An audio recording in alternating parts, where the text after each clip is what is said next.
করতোয়া নদীতে অবৈধ স্থাপনার বিরুদ্ধে উচ্ছেদ অভিযান পরিচালনা করা হয়েছে। গতকাল বগুড়া শহরের রাজাবাজার এলাকায় করতোয়া নদী দখল করে গড়ে তোলা 4টি স্থাপনা ভেঙে ফেলা হয়।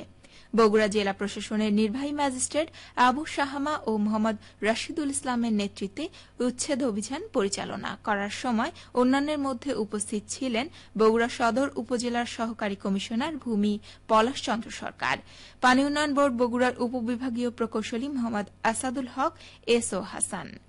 উচ্ছেদ অভিযানে 2টি আড়ত, একটি আবাসিক ভবন এবং একটি আবাসিক হোটেলের অংশবিশেষ ভাঙা হয়েছে।